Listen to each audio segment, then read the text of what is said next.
26 years old. Napakabata. Nung nakilala ko pa kanina, medyo nadadama kong ano siya eh. Sabi niya sa akin first time, pero feeling ko kaya niyang magpasa ng mga performance ng first time. Kaya okay lang po ba pag tinawag ko siya, papalakpakan po natin para mas lalo siyang ma-fire up kapag umakyat siya dito sa stage. Okay lang po ba? Yes. So she is 26 years old. She was able to know the product and the platform, this company, through her friend. And ayun, she was interested with the product, and then nung nasubukan niyang umattend sa isang event ni Riri, unti-unti siyang na-fall in love. And then sooner or later, nalaman niya yung platform, how we can be an answered prayer to other people, and how can this kind of advocacy can help us too in return kapag inuna mo ang mission, kasi commission will follow. So, without further ado, let us all welcome, wag mo kakalimutan palakpakan to para po mas mapara ang ating presenter tonight. Let us all welcome our rising star leader, Mary Jane Pineda.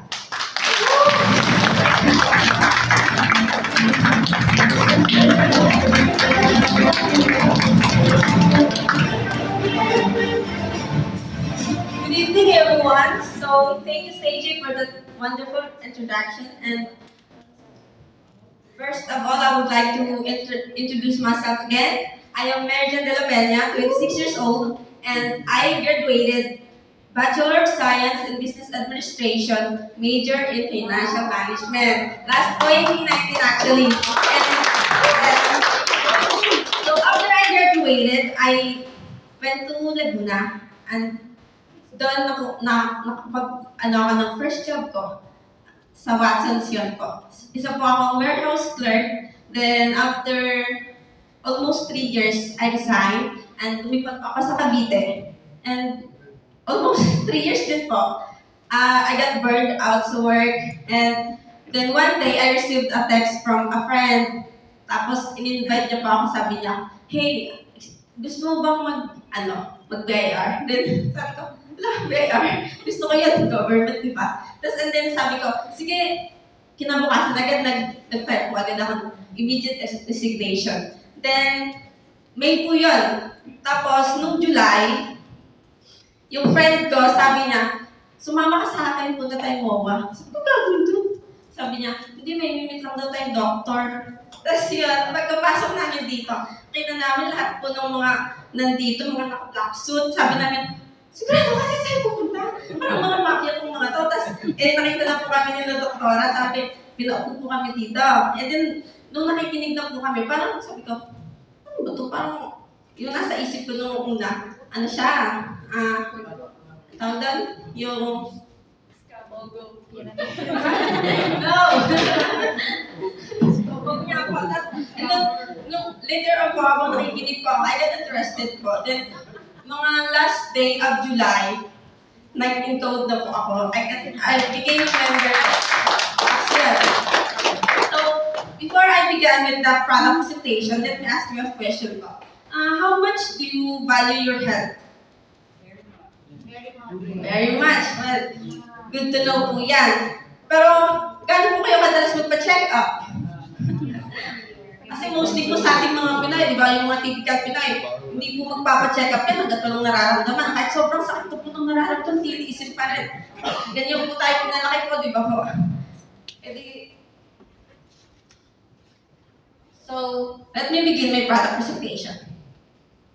So, according to World Health Organization, noong 2019, 74% of people died from diseases. So what are these diseases? These chronic diseases are heart disease, stroke, lower respiratory infections, chronic obstructive pulmonary disease, lung cancer, diabetes, Alzheimer's, diarrheal disease, tuberculosis, and cirrhosis.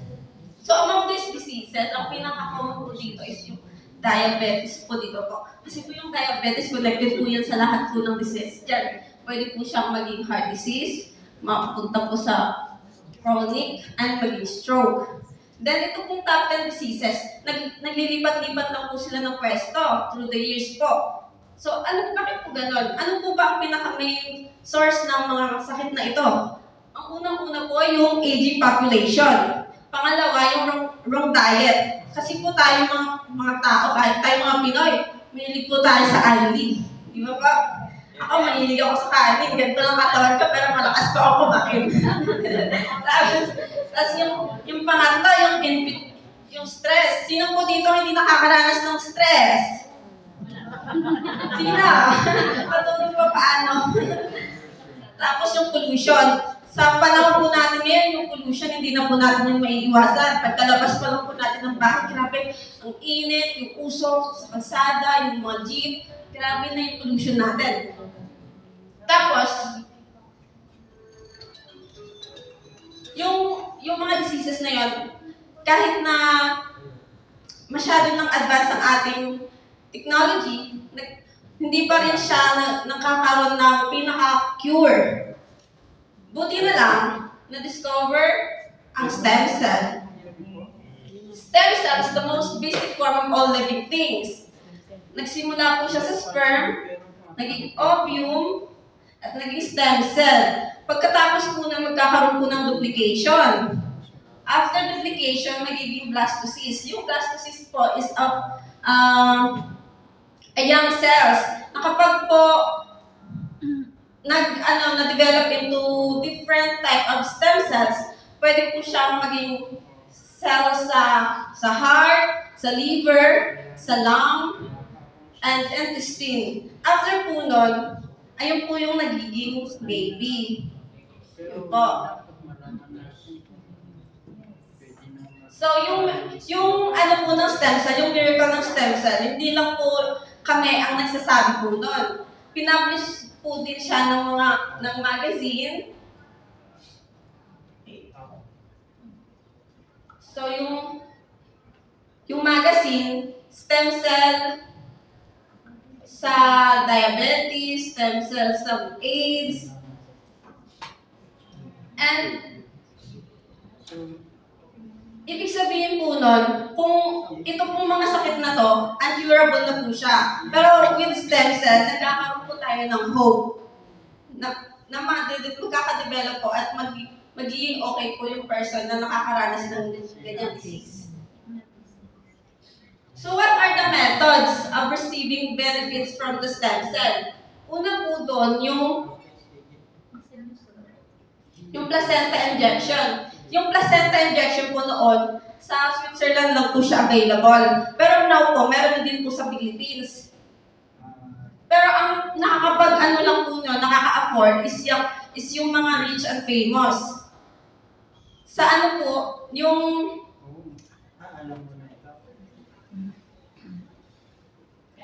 may ano po, may isang way na mas cheap. Ayun po yung injection sa mga beauty salon. Pero ano po, risky po siya kasi hindi po natin sure kung yung live stem cell na in-inject sa'yo, kung saan galing, or kung tama po yung method na ginamit para po i-inject po sa'yo. The next po is yung stem cell transplant. Ito po yung galing po mismo sa fat mo. Kukunin sa mismong fat mo. Then, i-inject po dun sa part na affected po. Meron kang problem. Like yung sa eye mo, kung merong inject yung po siya. Pero, super expensive na nga po niya, masakit pa po.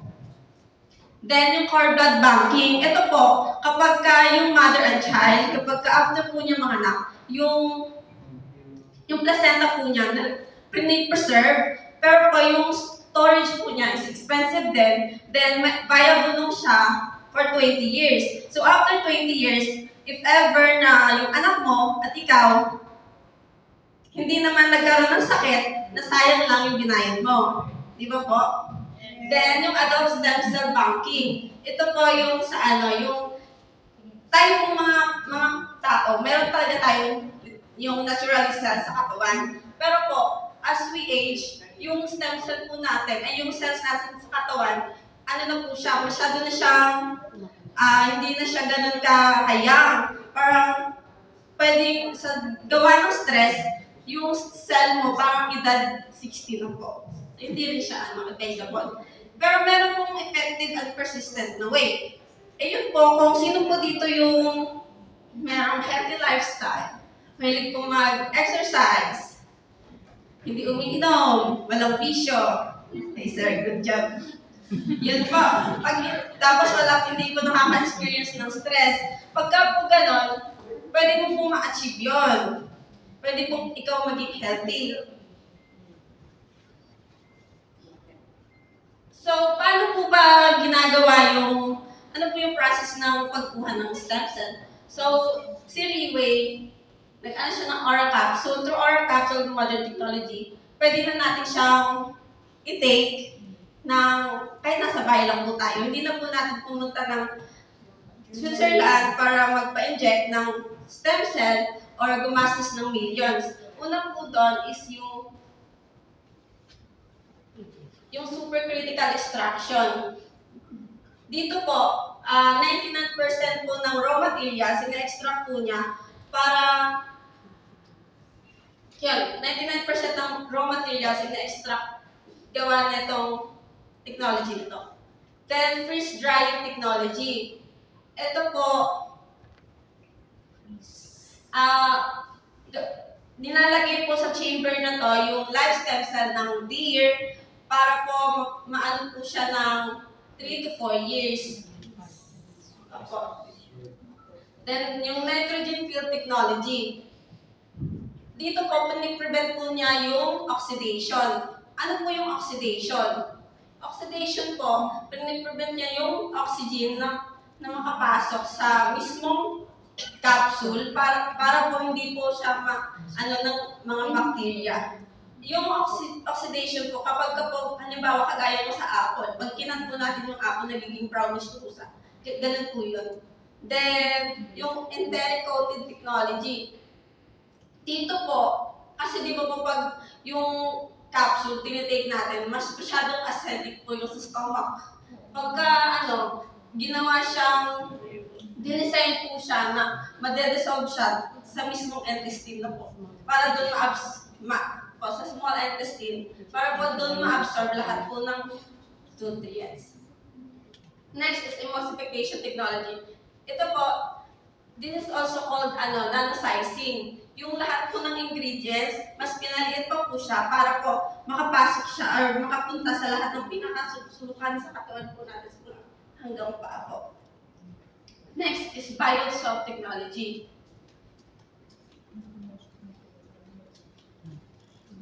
So according to sa ancient saying, ang deer ay merong treasure. Simula po sa tail hanggang sa lahat po ng parts ng deer, marami po siyang use. Kaya po tinawag po siya na divine peace.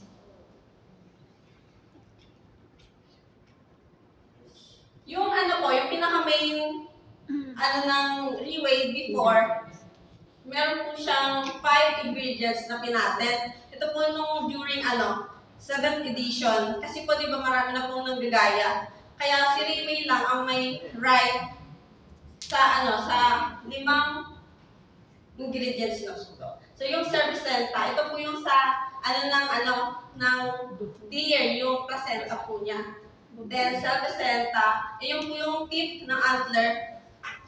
Yung tip ng antler,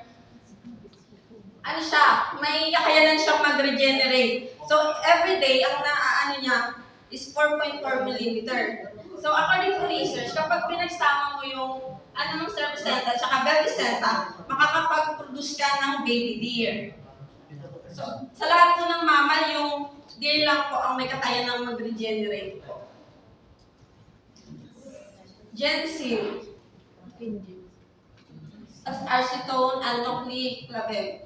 Yung yung nakakita na po ba kayo ng white strawberry? Yeah. Ako sa Japan.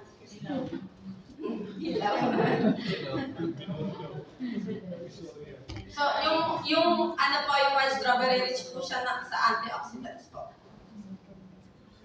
So, why do we need supplements? Yung iba po mga supplements, yung mga iniinom po natin para sa mata, iba po. Pero po kay Riway, dito po sa 4th year, lahat na po yun. para sa supplement, prevention, recovery, protect, repair, and detoxification. Pero ang pinagkaiba po ni Riri ng 4th year sa ibang supplement is yung kaya po niyang mag-regenerate po. Yung ibang supplements, wala po siya nilang ganyan. Si Riri lang po si 4th year lang po ang may ganyan. So, besides sa 5 ingredients kanina, meron pa po tayong 9 other ingredients. Una po doon is yung brown seaweed, yung procaidal. Ito po, maganda po siyang panglaban sa cancer. Tapos yung apple extract, yung 20 ml po ng extract, equivalent po siya sa 100 apple. Di ba po may kasabihan tayo na an apple a day keeps the doctors away. How much more po kung 100? Diba po? Ayaw niyo po bang kumain ng 100 apple? Hindi. Just tomato extract. Tapos yung marine collagen. Ito po, gusto po natin to, yung mga magaganda po dyan. Anti-wrinkles. Pero ang pinaka-ano po niya talaga is yung mga joints. Then, yung evening primrose po. Ito po, maganda po to sa may mga hormonal imbalance. Ito po, kaya po ako nag-take na 4th year. Kasi po, sobrang po akong maraming ibigyawan. Sobrang dami po na ito nung hindi po ako nag-take. Lagi ako na face mask. Kasi po sobrang nahihiya po talaga ako. Kasi di ba, nakaka-partial. Ayun, nabawasan na po siya. July lang po ako nagsimula 31, pero ilang ano pa lang ako. Ano ba? Di ba? Natanggal na siya. Natanggal na siya. So, usually, avocado oil. So, yung avocado oil, rich po siya sa di ba out of 12 amino acids na kailangan po ng katawan natin, yung avocado oil, meron siyang 8 po nun.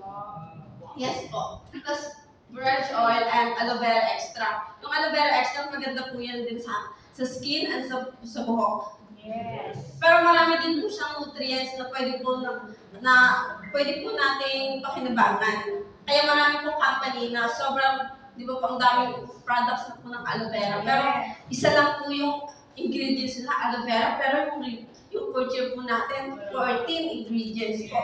Saan ka makakakita ng ganon? Sulit po ba? Yes! Sulit po ba? Then, the leading causes of death worldwide in 2019. Pinakauna po doon is yung cardiovascular. 18 million, tapos yung baba po niya, yung AIDS.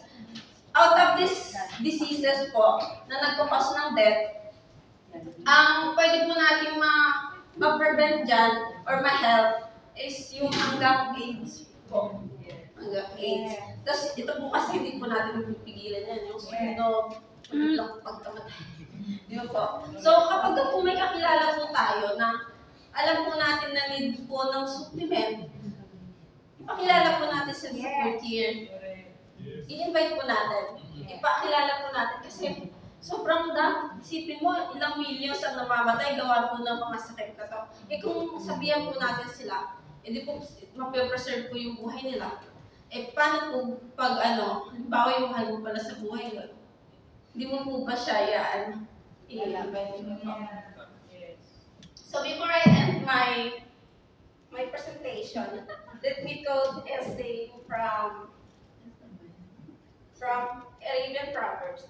Quote, "He who has health has hope, and he who has hope has everything." Thank you.